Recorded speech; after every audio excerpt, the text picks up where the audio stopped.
ತೊಗೊಂಡಿದ್ದಾರೆ. ಹಿಂಗೆ ಕೆಲಸ ಮಾಡಿದವ್ರ ಜೊತೆ ಹಿಂಗೆ ಕಾರ್ ತೊಗೊಂಡಿದ್ದಾರೆ. 100% ಅದನ್ನು ನೀವು ಕಣ್ಣಾರೆ ನೋಡಿರೋದ್ರಿಂದ ನಾನು ಅದಕ್ಕೆ ವರ್ಣನೆ ಮಾಡೋ ಅವಶ್ಯಕತೆ ಇಲ್ಲ. ಬಟ್ ನಾನು ಕಂಪ್ನಿ ಬಗ್ಗೆ ಮಾತಾಡ್ಲಿಕ್ಕೆ ಹೋಗ್ತೀನಿ ಸ್ನೇಹಿತರೆ. ತುಂಬ ಕಷ್ಟಪಟ್ಟು ಒಂದು ಒಳ್ಳೆ ವಿಷನ್ ಇಟ್ಕೊಂಡು ಒಂದು ಒಳ್ಳೆ ಮಿಷನ್ ಇಟ್ಕೊಂಡು ಈ ಒಂದು ಕಂಪ್ನಿಯನ್ನು 2022 ಸ್ಟಾರ್ಟ್ ಮಾಡಿದ್ವಿ ಸ್ನೇಹಿತರೆ. ತುಂಬಾ ಕನಸುಗಳನ್ನ ಇಟ್ಕೊಂಡು ಅವತ್ತು ಸಯ್ಯದ್ ಸರ್ ನಮ್ಮನ್ನು ಕಾಣ್ಲಿಕ್ಕೆ ಬಂದರು. ಸೊ ಅವ್ರ ಕಣ್ಣಲ್ಲಿ ಕಾಣ್ತಾ ಇರೋದು ಒಂದೇ ಒಂದು ಆಸೆನ ನಾವು ಅವತ್ತು ಅಬ್ಸರ್ವ್ ಮಾಡಿದ್ವಿ. ಏನಂದರೆ ಈ ಮನುಷ್ಯ ತಾನು ಮಾತ್ರ ದುಡ್ಡು ಮಾಡ್ಲಿಕ್ಕೆ ಬಂದಿಲ್ಲ, ನಮ್ಮಂಥ ಸಾವಿರಾರು ಜನ ಯುವಕರಿಗೆ ದುಡ್ಡು ಮಾಡಿಸೋದನ್ನು ಹೇಳ್ಕೊಡ್ಲಿಕ್ಕೆ ಬರ್ತಾ ಇದ್ದಾನೆ ಅನ್ನೋ ವಿಚಾರನ ಅವತ್ತು ಮನಗಟ್ಟು ಅವ್ರು ಕೊಟ್ಟಿರೋ ಪ್ಲ್ಯಾನನ್ನೇ ಎಕ್ಸೆಪ್ಟ್ ಮಾಡಿ ಅವತ್ತು ಈ ಒಂದು ಇಂಡಸ್ಟ್ರಿಗೆ ಎಂಟ್ರಿ ಆದ್ವಿ ಸ್ನೇಹಿತರೆ.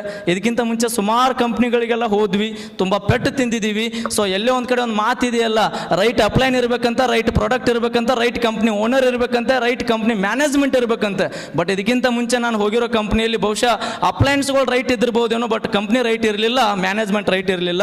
ಆ ಎರಡು ವಿಚಾರಕ್ಕೆ ನಾನು ತುಂಬ ದೊಡ್ಡ ಮಟ್ಟದಲ್ಲಿ ಫೇಲ್ಯೂರ್ನ ತೊಗೊಂಡಿವಿ ಸ್ನೇಹಿತರೆ.